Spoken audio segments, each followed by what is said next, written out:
ministros del Señor, Dios les bendiga en gran manera.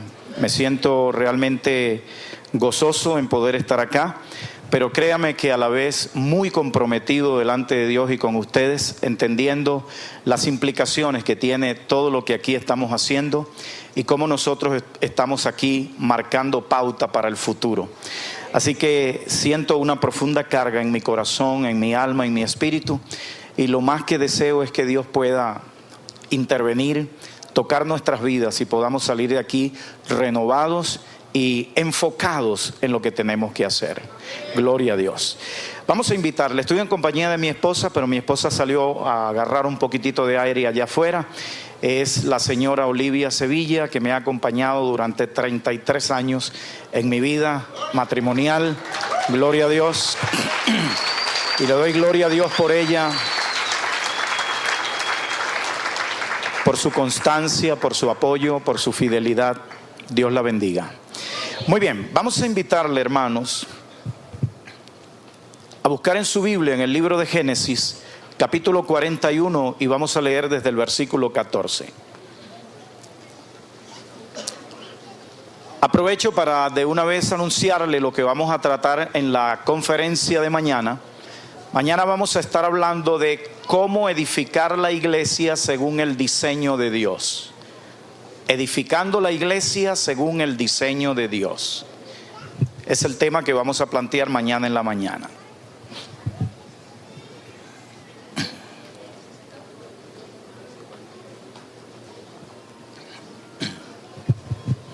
Ubíquese en Génesis 41 desde el versículo 14 al 36. Lo leemos y dice así: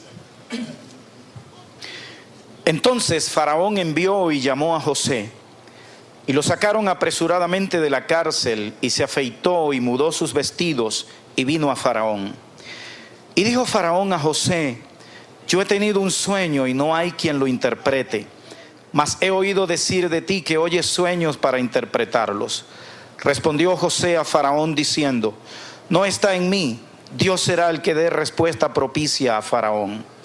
Entonces Faraón dijo a José: En mi sueño me parecía que estaba a la orilla del río, y que del río subían 7 vacas de gruesas carnes y hermosa apariencia que pasían en el prado, y que otras 7 vacas subían después de ellas flacas y de muy feo aspecto, tan extenuadas que no he visto otras semejantes en fealdad en toda la tierra de Egipto. Y las vacas flacas y feas devoraban a las 7 primeras vacas gordas, y éstas entraban en sus entrañas, mas no se conocía que hubiesen entrado, porque la apariencia de las flacas era aún mala como al principio, y yo desperté. Vi también soñando que 7 espigas crecían en una misma caña, llenas y hermosas, y que otras 7 espigas menudas, marchitas, abatidas del viento solano, crecían después de ellas. Y las espigas menudas devoraban a las 7 espigas hermosas, y lo he dicho a los magos, mas no hay quien me lo interprete. Entonces respondió José a Faraón: El sueño de Faraón es uno mismo. Dios ha mostrado a Faraón lo que va a hacer. Las 7 vacas hermosas 7 años son, y las espigas hermosas son 7 años. El sueño es uno mismo. También las 7 vacas flacas y feas que subían tras ellas son 7 años, y las 7 espigas menudas y marchitas del viento solano 7 años serán de hambre. Esto es lo que respondo a Faraón. Lo que Dios va a hacer lo ha mostrado a Faraón, y aquí vienen 7 años de gran abundancia en toda la tierra de Egipto. Y tras ellos seguirán 7 años de hambre, y toda la abundancia será olvidada en la tierra de Egipto, y el hambre consumirá la tierra. Y aquella abundancia no se echará de ver a causa del hambre siguiente, la cual será gravísima. Y el suceder el sueño a Faraón 2 veces significa que la cosa es firme de parte de Dios, y que Dios se apresura a hacerla. Por tanto, provéase ahora Faraón de un varón prudente y sabio, y póngalo sobre la tierra de Egipto. Haga esto Faraón, y ponga gobernadores sobre el país, y quinte la tierra de Egipto en los 7 años de abundancia, y junten toda la provisión de estos buenos años que vienen, y recojan el trigo bajo la mano de Faraón para mantenimiento de las ciudades, y guárdenlo, y esté aquella provisión en depósito para el país, para los 7 años de hambre que habrá en la tierra de Egipto, y el país no perecerá de hambre. Señor, gracias. Es tu palabra que es viva y es eficaz. Abrimos nuestras mentes, nuestros corazones, y nos disponemos a recibir el consejo de ella. Reconocemos nuestra incapacidad, nuestra insuficiencia, y nos humillamos delante de ti, Señor, reconociendo que de ti proviene la revelación, la dirección, la asistencia y la indicación de lo que hay que hacer en momentos de crisis. Echamos a un lado toda nuestra capacidad humana, todos nuestros recursos, y nos entregamos en tus manos, reconociendo que solo tú, Señor, puedes ayudarnos. Amén. Pueden tomar asiento.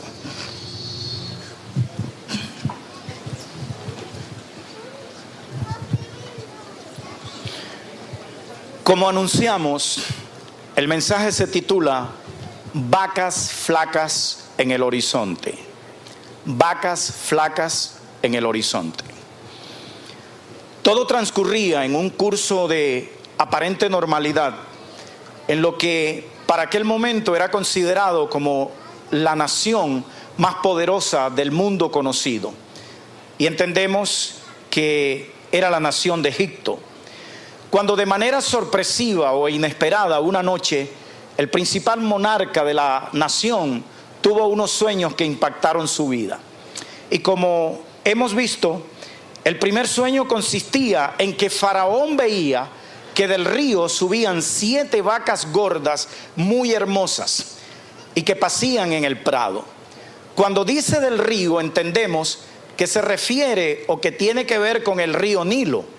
El río Nilo era la principal fuente de la economía de los egipcios, porque de él dependía tanto la agricultura como la navegación para el comercio. Y Faraón veía que del río subían las 7 vacas gordas y que detrás de ellas subían 7 vacas flacas. Y las 7 vacas flacas consumieron a las vacas gordas.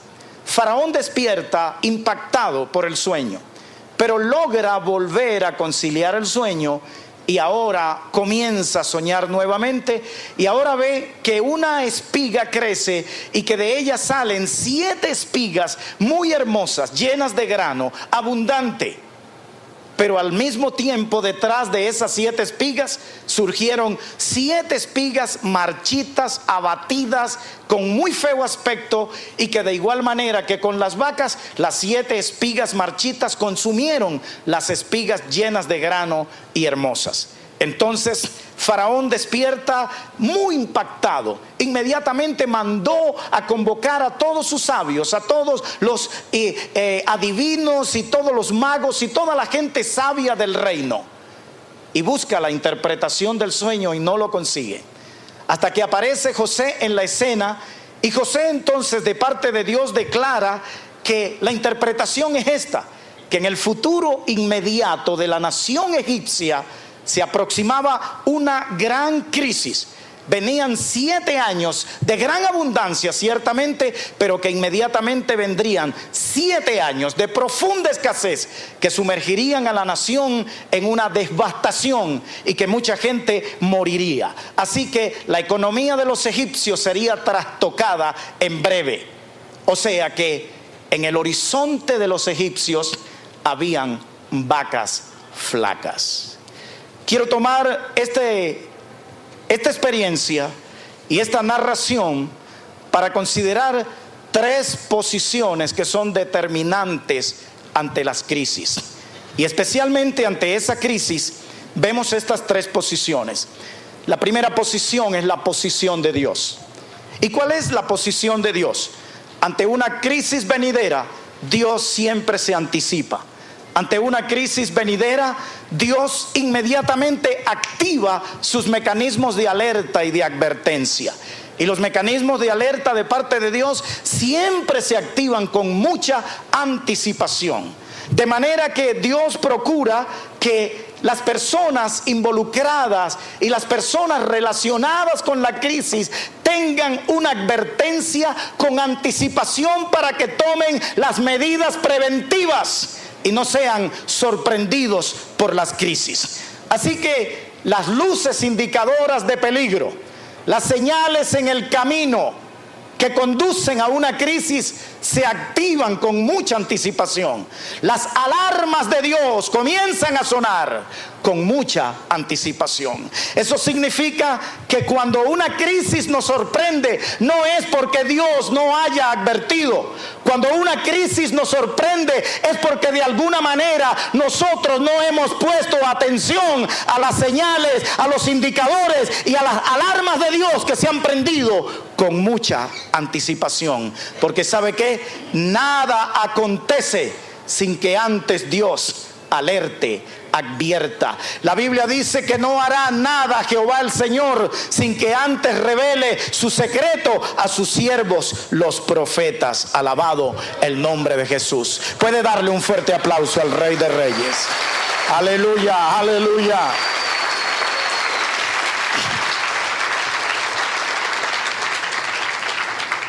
Esto es una expresión de la gracia de Dios. Porque cuando Dios advierte, está procurando preservar la vida de mucha gente. Porque Dios es consciente que en las crisis, en las catástrofes que se avecinan sobre los pueblos, sobre las naciones, la vida de mucha gente pende de un hilo. Así que es una expresión de gracia cuando Dios nos advierte, nos alerta y nos indica con anticipación. Pero esto también, y esto que vemos aquí, es una expresión de la ética de Dios.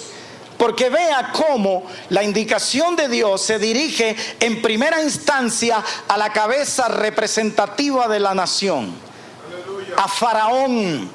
Y Dios comienza a tratar de comunicarle a Faraón lo que se avecina sobre su nación. ¿Por qué? Bueno, porque Faraón es la cabeza representativa. Faraón es quien tiene la máxima autoridad. Faraón es quien tiene el poder de convocatoria y es el que tiene en sus manos las tomas de decisiones que pueden cambiar el curso de su nación. Y Dios, respetando un principio de autoridad, dirige en primera instancia su mensaje y su alerta a la cabeza, en este caso, a Faraón. Y ahí es donde viene la segunda posición. La primera posición de Dios es la de que Él cumple seria, responsablemente con su parte de advertir y de alertar. La segunda posición es la posición de los gobernantes. Oiga, ellos reciben la indicación de parte de Dios de muchas formas, a través de sueños, visiones, a través de mensajes proféticos, y la Biblia está llena de ejemplos de esto. Dios le habló directamente también a Nabucodonosor. Dios le habló de manera directa también a Ciro el persa. Dios le habló al rey de Nínive. O sea, la Biblia está llena de ejemplos y podemos decir que la historia también está llena de ejemplos de cómo Dios dirige su mensaje a las cabezas. Ahora, ¿qué sucede? El problema es que las cabezas no entienden. El problema es que las cabezas de las naciones ignoran y desconocen el mensaje de Dios porque precisamente ignoran y desconocen las cosas de Dios. Falta de conocimiento en razón también de falta de relación con Dios.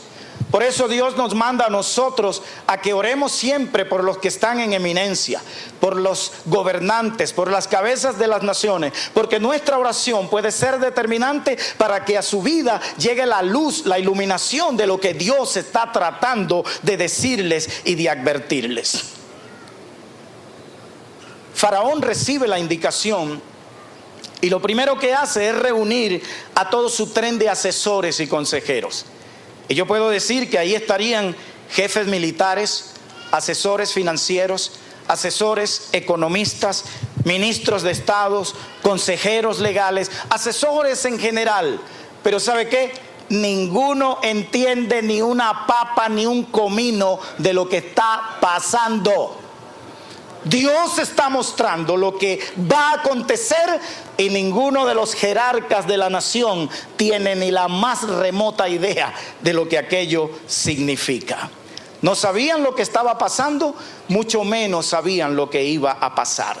Dentro de ese cuadro de personas convocadas, principalmente estaban aquellos consultores de carácter espiritual. Recuerde que Egipto era una nación con una proliferación de dioses y unas creencias de cualquier tipo y de cualquier nivel en cuanto a las deidades. Así que ahí Faraón llama a todos aquellos consultores espiritistas, sus magos, sus adivinos, para que le revelen el significado de sus sueños. El problema, amados hermanos, es que los gobernantes de las naciones, ante las crisis de los pueblos, por su falta de entendimiento, no dan las respuestas adecuadas a las situaciones. Porque los gobernantes de cualquier nación, oiga, los gobernantes de cualquier nación procuran siempre aplicar soluciones políticas a problemas de carácter y de base espiritual. Y problemas de raíz y de origen espiritual no pueden ser solucionados con respuestas de tipo político. Es entonces donde se necesita que haya una intervención especial de parte de Dios. Los gobernantes son personas que regularmente asumen que los problemas de la gente son de carácter social, económico, y que sus problemas se solucionan solamente resolviendo esas necesidades de carácter social y económico. Pero tú y yo sabemos que aunque esa es parte de la necesidad de la gente, el principal problema de la gente no es necesidad de asuntos materiales. El principal problema de la gente es su vacío existencial por falta de Dios en su vida. Y ahí es donde tú y yo somos llamados a proveer la respuesta de Dios a la vida de esa gente. Aleluya.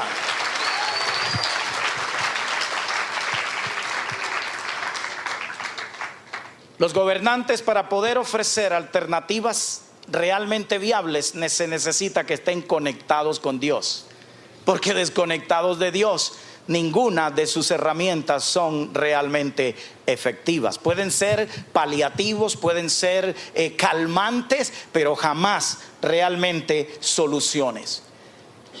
Un congresista de una prominente nación dijo estas palabras y las quiero citar: la sociedad se ha hecho inmune a las curas políticas que como gobierno hemos aplicado a sus males sociales. Necesitamos urgentemente la aplicación de curas de carácter espiritual. Eso lo dijo un político. Eso lo dijo un político. Ahora, mira lo que te planteo. Es inaudito que mientras gobernantes ante los problemas de la sociedad reconozcan su incapacidad y su impotencia y estén clamando por soluciones espirituales, nosotros los ministros de Dios estemos pretendiendo aplicar soluciones políticas a problemas que tienen raíces espirituales. Yo creo que Dios va a pedir cuentas por esto. Dele un fuerte aplauso al Señor. Aleluya. Vamos a ubicarnos. Óigame, ningún gobernante, hermanos, tiene la respuesta a los problemas de la comunidad fuera de Dios. Se necesita que los gobernantes hagan como el rey de Nínive, que cuando él oyó el mensaje, dentro de 40 días Nínive será destruida. Y el rey no buscó más nada. Dio un edicto: aquí lo único que nos queda es arrepentirnos, aquí lo único que nos queda es buscar de Dios. Así que desde mí hasta el gato, todos vamos a ayunar y todos vamos a buscar de Dios y todos nos vamos a humillar para ver si Dios tiene misericordia de esta ciudad y nos salva y nos restaura. Aleluya, gloria a Dios. Así que tenemos dos posiciones. Uno, la posición de Dios. Dos, la posición de los gobernantes. Pero si los gobernantes no entienden, entonces ¿quién debe entender? Es la pregunta. Es donde viene la tercera posición, y esta es muy determinante. Es la posición de la gente de Dios ante las crisis de los pueblos, acontecientes o por acontecer. Dios busca entre su gente personas, hombres y mujeres, que puedan entender la revelación que Dios está tratando de dar junto con las directrices de lo que hay que hacer, porque Dios no solamente indica lo que va a pasar, Dios también tiene palabra de sabiduría para dirigir, para que tú y yo apliquemos las medidas, no según tu criterio, no según mi criterio, sino según el criterio del que está arriba, por encima de toda crisis y de todo problema, y así aseguremos victoria. Aleluya. Hay una palabra impactante en el libro de Ezequiel, capítulo 22, versículos 27 al 31. Cuando se avecinó la destrucción de Jerusalén, cuando venía la crisis sobre Jerusalén, Jerusalén no sabía lo que le esperaba. Ellos estaban proclamando victoria y bendición, y los babilonios estaban ahí a la vuelta para invadirlos. Y Dios dice en su palabra, en el libro de Ezequiel: busqué entre ellos hombre que hiciera vallado y se pusiese en la brecha delante de mí en favor de la tierra, para que la tierra no fuese destruida, pero no lo encontré. Así que mi ira se derramó y no hubo quien mediara, no hubo quien detuviese el derrame de la ira. Siempre que Dios encontró personas que se pudieran poner en la brecha, que pudieran entender, Dios hizo algo. Dios glorificó su nombre. Cuando no encontró, la crisis arropó a su propio pueblo. Y eso está ahí en la Biblia. No estoy inventando. Siempre que Dios encontró a alguien, se pudo hacer.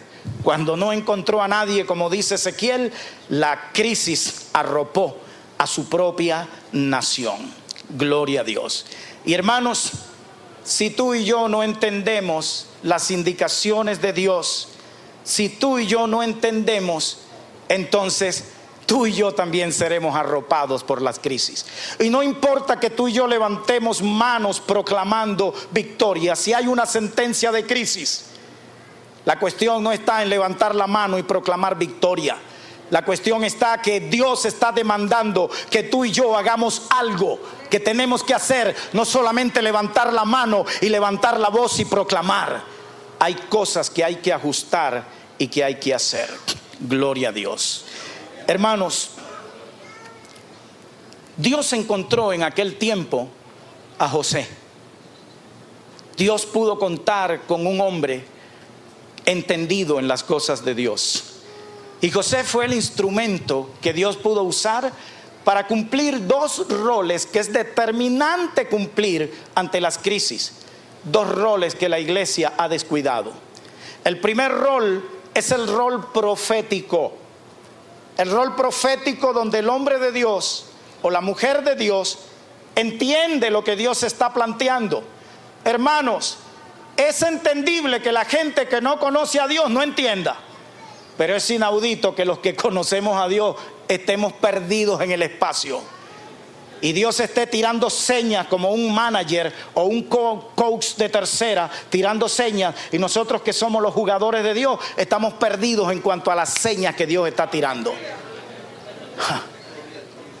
Dios anda buscando gente que entienda el planteamiento, gente que coja la seña de Dios. Démele un fuerte aplauso al Rey de Reyes. ¡Aleluya! ¡Aleluya!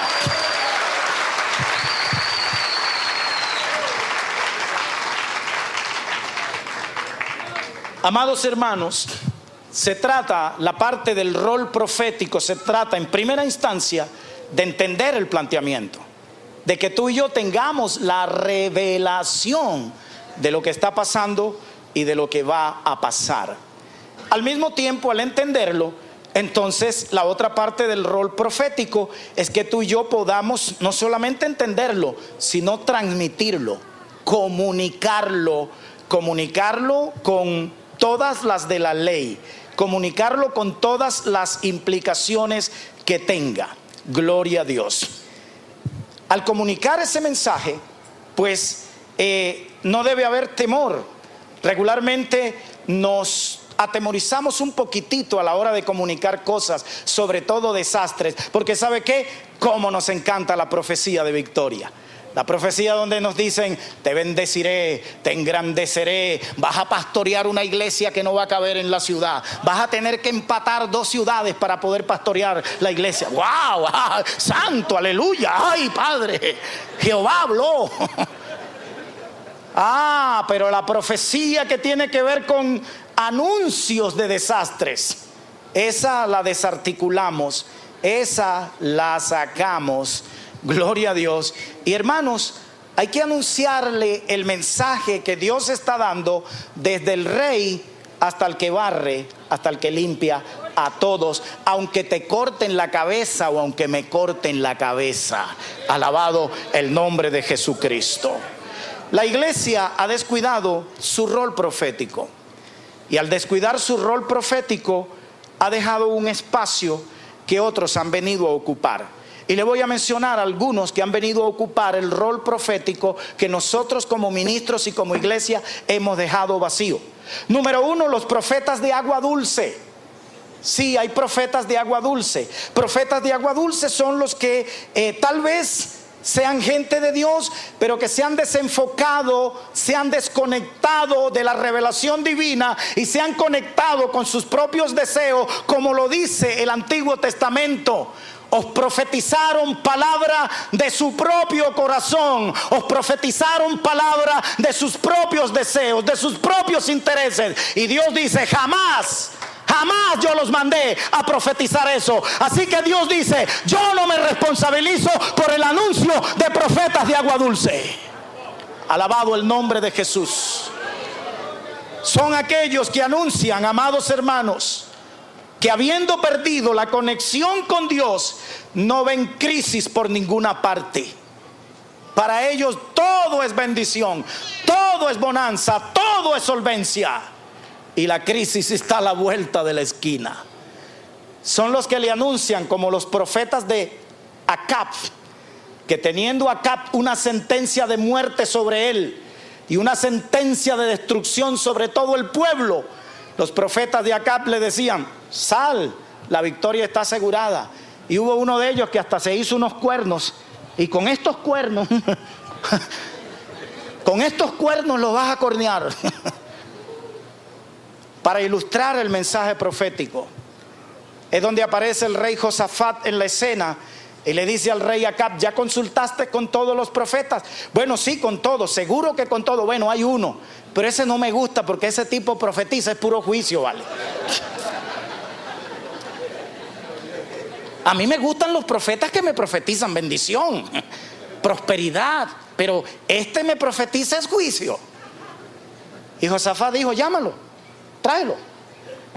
¿Cuál es el mensaje? Cuando profetiza Micaías, yo vi al rey muerto y a Israel esparcido. Te lo dije, ¿viste? ¿Te das cuenta? ¿Cómo llama uno profetas de ese tipo? Enciérrenlo, manténganlo con pan y agua hasta que yo regrese. Micaías dijo: si llegas a regresar en paz, Jehová no ha hablado por mi boca. Creo que nosotros vivimos en el momento de detenernos un poquitito a oír más a Micaías que a los 400 de Acab.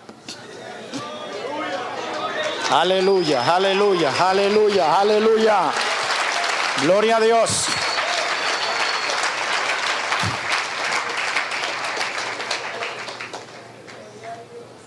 Otros que han ocupado el espacio vacío dejado por la iglesia en el rol profético son los profetas del diablo. Y los profetas del diablo son psíquicos, astrólogos, adivinos, brujos, hechiceros, santeros y demás hierbas aromáticas que usted quiera meter ahí. Sí, esos son los que le están anunciando a la nación lo que va a pasar. Lo invito a que vea en los fines de año quiénes son los que salen en televisión anunciando lo que va a pasar en el país el siguiente año. La psíquica tal, el psíquico tal, el mentalista tal. Guarda el mercado, que el Señor lo reprenda. ¿Ah?